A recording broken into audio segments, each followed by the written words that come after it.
மகர ராசிக்கு பங்குனி மாத பலன்கள் எப்படி இருக்குங்கிறது இந்த நிகழ்ச்சியில் பார்ப்போம். மகரத்தை பொறுத்தவரை அதிர்ஷ்டத்தை விட உழைப்பை அதிகமாக நம்பக்கூடிய ஒரு ராசி அப்படின்னு சொன்னதுனால, அவர்களுக்கு அதெல்லாம் பெரிய அளவுக்கு நம்பிக்கை இருக்காது. அதே போல் எதுவாக இருந்தாலும் அந்த சாப்பிட்ற ஒரு ஒரு அரிசியிலையும் தன்னோட உழைப்பு, தன்னுடைய பெயர் இருக்கணும். மற்றவரோட உழைப்போ, மற்றவரோட பெயரோ இருந்ததுன்னா, அது தனக்கு மனசுக்குள்ளே வருத்தம் தரும் அப்படின்னு நினைக்கிறவங்க. அதாவது முழுக்க முழுக்க தன்னையே தான் சார்ந்து இருக்கணும். அடுத்தவர்களை சாரக்கூடிய சூழ்நிலை வரக்கூடாது அப்படின்னு மனசுக்குள்ளே விரும்புகிறவர்கள். அவர்கள் வெளியில் எப்படி இருந்தாலும் உள்ளுக்குள்ளே அவர்களுக்கு அந்த தாட் ஓடிக்கிட்டே இருக்கும். இதுதான் மகர ராசிக்காரர்களை பற்றி நாம் தெரிஞ்சுக்க வேண்டிய ஒரு முக்கியமான விஷயம். இந்த மகர ராசிக்கு பங்குனி மாத பலன்கள் எப்படி இருக்குங்கிறத பார்ப்போம். பொதுவாக பார்த்திங்கன்னா, ராசிக்கு அதிபதியான சனி பகவான் 3ஆம் இடத்துல இருக்குது. ஏற்கனவே பார்த்திங்கன்னா, இது வரைக்கும் வக்ரகதியிலேருந்து இப்போ தான் வக்ர நிவர்த்தியாச்சு. திரும்பவும் பார்த்திங்கன்னா சனி பகவானை தனியாக இயக்க விடாமல் சுக்கிரன் போய் கொஞ்ச நாள் சேர்ந்துதா, இந்த சுக்கிரன் சேர்ந்து இருக்கிறதுனால எல்லாருக்குமே ஒரு வகையில் ஏதாவது ஒரு வகையில் செலவுக்கு தேவையான பணத்தை கொடுத்துரும். இந்த சுக்கிரன் இன்னொரு 10 நாளில் மேஷராசிக்கு போயிடுது அடுத்தது. ஆனால் அதுக்கு பதில் இப்போ இந்த மாத தொடக்கத்திலே பார்த்திங்கன்னா சூரியன் போய் சனியோடு சேருது. இந்த சூரியனும் சனியும் சேர்ந்தால் என்ன மாதிரி பலன்கிறது பார்த்திங்கன்னா, அதுவே நம்ம யுத்தம்னு தானே சொல்லுவோம். அப்போ சூரியனும் சனியும் சேர்ந்து 3ஆம் இடத்துல இருக்கிறதுனால 2 பேருக்குமே என்ன மாதிரியான நிலவரத்தை முடிவெடுக்கிறதுங்கிறதுல ஒரு குழப்பம் வரும். இப்படி எடுத்துக்கோங்க. மகர ராசிக்கு பார்த்திங்கன்னா சூரியன் 8ஆம் அதிபதி. 8ஆம் அதிபதி போய் 3ஆம் இடத்துல உட்கார்றாரு. 8ஆம் அதிபதி 3ஆம் இடத்துல உட்கார்றது ரொம்ப நல்லது தான் அப்படின்லாம் சொல்லலாம். ஏன் அப்படின்னு கேட்கும்போது, அதாவது 3, 8 சம்மந்தப்பட்டாலே பார்த்திங்கன்னா அவர்களால் என்ன பிரச்சனை இருந்தாலும் அதை கடுமையாக போராடி, எவ்வளோ பெரிய ஆளாக இருந்தாலும் எதிர்த்து போராடி வெற்றி பெறக்கூடிய வாய்ப்புகள் அவர்களுக்கு உண்டு. ஆனால் இந்த இடத்துல பார்க்கும்போது இந்த 8ஆம் அதிபதி போய் 3ஆம் இடத்துல உட்கார்ந்தாலும் சனிங்கிற ஒன்று அதுக்கு நேர் எதிரான கிரகம் அந்த இடத்துல உட்காந்துருக்கு இல்லையா? அதனால் இதுவும் அதை ஒன்றும் பண்ண முடியாது, அதுவும் இதை ஒன்றும் பண்ண முடியாதுன்னா அவங்க 2 பேருக்குள்ளேயே யுத்தம் நடக்கும் அப்படின்னு சொல்லுவாங்கள்ல. சனிங்கிறது பனிக்கட்டி, சூரியனுங்கிறது அது நமக்கு தெரியும், அது ஒரு தீப்பிழம்பு. இது 2 எப்படி ஒரு இடத்துல ஒன்றா இருக்க முடியும்? அதனால தான் அந்த யுத்தம்னு சொல்கிறதுனால ஓரளவு இந்த தைரிய குறைவு அந்த மாதிரி சில விஷயங்கள்லாம் ஏற்படுவதற்கு அதிகமாக வாய்ப்பு இருக்குது. இது இந்த மாதம் வரைக்கும் தான். அதனால் ரொம்ப கவனமாக இருக்கணும். அதனால தான் இப்போ இந்த 3ஆம் இடத்துல இந்த மாதிரி சூரியன் சனி இதெல்லாம் சேர்ந்து இருக்கிறதுனால புதுசாக இந்த எடுக்கக்கூடிய முயற்சிகள் சில விஷயங்கள் எடுப்பாங்க. ஏன்னா எவ்வளோ நாளைக்கு தான் போராடிட்டு இருக்கிறது?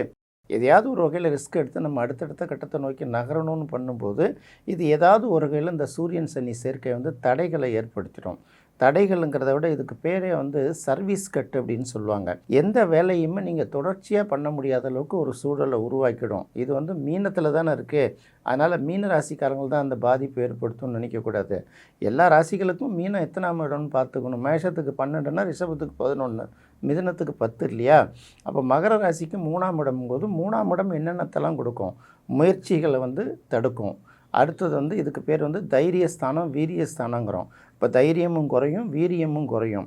புது புது பயணங்கள், சிறு பயணங்கள்பாங்க. அந்த சிறு பயணங்களை மேற்கொள்ள முடியாத, எங்கேருந்து பக்கத்தில் சொந்த பந்தங்களை கூட போய் பார்க்க முடியாத சில சூழல்களை உருவாக்கி கொடுக்கும். இதுவும் பார்த்திங்கன்னா ராசிக்குரிய கிரகமே பகை கிரகத்தோடு சேர்ந்து 3ஆம் இடத்துல இருக்கிறதுனால என்ன முடிவு பண்ணால் கூட அதுக்கு ஒரு தடை ஏற்பட்டுக்கிட்டே தொடர்ச்சியாக இருக்கிறதுனால ரொம்ப கவனமாக பார்க்கணுங்கிறத அந்த இடத்துல தெரிஞ்சுக்கணும். அதனால் பங்குனி மாதத்தை பொறுத்தவரை நீங்கள் 7.5 சனியிலேருந்து விடுபட்டாலும் சனியை இப்போதைக்கு சூரியனும் செவ்வாயும் விடுற மாதிரி இல்லை.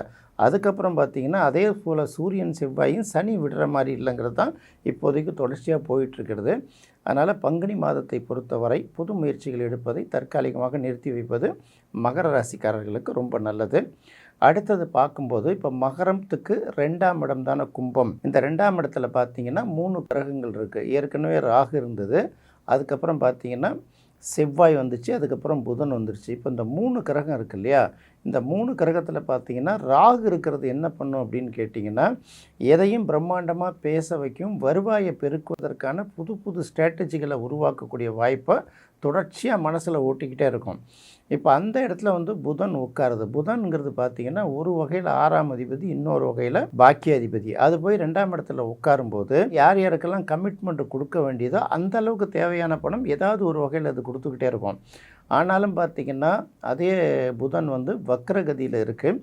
மார்ச் 21ஆம் தேதிக்கு மேலே தான் அந்த வக்ரம் நிவர்த்தி அடைகிறதுனால அந்த புதனால் பெரிய அளவுக்கு பயன் இல்லை அப்படின்னு சொல்லலாம். அதே போல் மகர ராசிக்கு பார்த்திங்கன்னா 4ஆம் இடத்துக்கும் 11ஆம் இடத்துக்கும் உரிய கிரகமான செவ்வாயும் 2ஆம் இடத்துல தான் உட்காந்துருக்கு.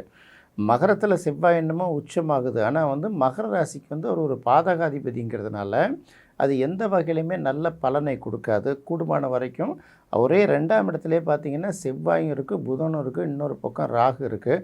அவர்களுக்குள்ள முட்டல் மோதல்கள் தொடர்ந்து நடைபெற்றுக்கிட்டே இருக்கும் இல்லையா?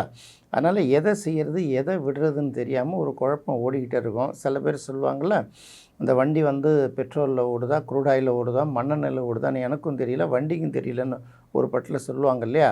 அது மாதிரி ஏதோ ஒன்று நடக்குது, ஏதோ ஒன்று ஓடிட்டுருக்குங்கிற மாதிரி தான் இப்போதைக்கு வந்து ஏதோ எங்கே வருதுன்னு தெரியல, ஆனால் வந்துடுது. ஓகே, பெரிய அளவுக்கு வரலன்னா கூட துடைக்காத அளவுக்கு ஏதோ வந்துட்டுருக்குங்கிற ஒரு சந்தோஷத்தில் வண்டி ஓடிட்டுருக்கோம்.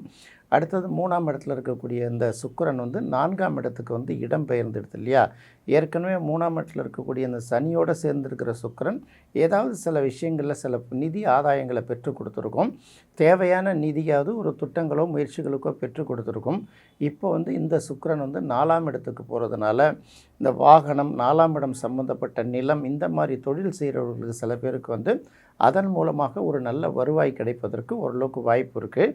3ஆம் இடத்துல சூரியன், செவ்வாய், சனி சேர்ந்து இருக்கிறது பல்வேறு நெருக்கடிகளை கொடுத்தாலும் அங்கேருந்த சுக்கிரன் வந்து அடுத்து வந்து மேஷத்துக்கு வர்றதுனால, 4ஆம் இடத்துக்கு வர்றதுனால நிச்சயமாக மனசுக்கு மகிழ்ச்சி தரக்கூடிய சில சம்பவங்கள் தொடர்ச்சியாக நடப்பதற்கும் ஒரு வாய்ப்பை ஏற்படுத்தி கொடுக்கும். ஏற்கனவே நான் மற்ற ராசிகளுக்கு சொன்னது போல் சூரியன், செவ்வாய், சனி 3ஆம் இடத்துல வந்து மகர ராசிக்கு சேர்ந்து இருக்கிறதுனால அவர்களுக்கு வந்து 3ஆம் இடம் சம்மந்தப்பட்ட பாதிப்புகள்லாம் வரும். 3ஆம் இடம்ங்கிறது கையில் ஆரம்பித்து கழுத்து, இஎன்டி இந்த மாதிரி பிரச்சனைகள்லாம் வருவதற்கு அதிக வாய்ப்பு இருக்குது.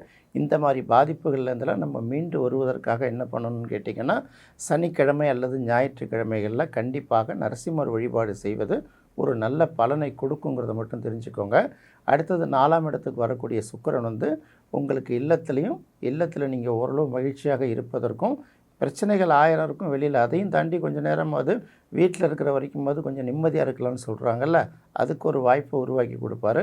நிறைய பேர் வந்து பழைய வாகனங்களை கொடுத்துட்டு புதிய வாகனங்கள் வாங்குவதற்கான வாய்ப்பையும் உருவாக்கி கொடுப்பார். அதுக்கு அடுத்தது பார்க்கும்போது 6ஆம் இடத்துல குரு இருக்குது. 6ஆம் இடத்துல குரு இருக்கிறது வந்து அவ்வளோ பெரிய நன்மை அப்படின்னு நம்ம சொல்ல முடியாது. ஏன்னா குருவை பொறுத்தவரையில் ஒரு பாவக்கிரகம் 6ஆம் இடத்துல இருக்கிறது ரொம்ப சிறப்பு. ஆனால் வந்து அது வந்து சுபக்கிரகமாக இருந்து 6ஆம் இடத்துல இருக்கிறதுனால நம்மோட மோதுறவங்க பல பேர் வந்து பார்த்திங்கன்னா நம்மளை விட வசதியானவர்கள் மோத வேண்டிய சில சூழ்நிலையை உருவாக்கி கொடுக்கும். இது மோதலுங்கிறது தொழில் போட்டியாக இருக்கலாம், அடுத்து வரக்கூடிய தேர்தலாக இருக்கலாம், அடுத்து வந்து என்னென்ன மாதிரி விஷயங்களாக கூட இருக்கலாம். ஸோ வந்து அவங்களுடைய நிதி நிலவரத்துக்கு ஈடு கொடுக்கறது நமக்கு கொஞ்சம் சிரமமாக தான் இருக்கும். ஏற்கனவே குரு வக்கரத்தில் இருந்தது, அதனால் ஏதோ வண்டி ஓடிச்சு. இப்போ குரு வந்து வக்கர நிவர்த்தி ஆனதுனால நமக்கான பண தேவைகளை பணம் புரட்டுவதற்கான நெருக்கடிகளையும் அதுக்கான அத்தியாவசிய தேவைகளையும் உருவாக்கி கொடுத்துட்டே இருக்கிறதுனால இந்த பணத்தை உருவாக்கும் பணத்தை தேடலோட நம்ம பயணம் வந்து தொடர்ச்சியாக வந்து இருந்துக்கிட்டே இருக்கணுங்கிறத நம்ம இதன் மூலமாக தெரிஞ்சுக்க வேண்டியதாக இருக்குது. அடுத்து 8ஆம் இடத்தில் இருக்கக்கூடிய கேது. 8ஆம் இடத்தில் இருக்கக்கூடிய கேதுவும் வந்து பார்த்திங்கன்னா பெரிய அளவுக்கு நல்லதை செய்யும் அப்படின்னு எதிர்பார்க்க முடியாது.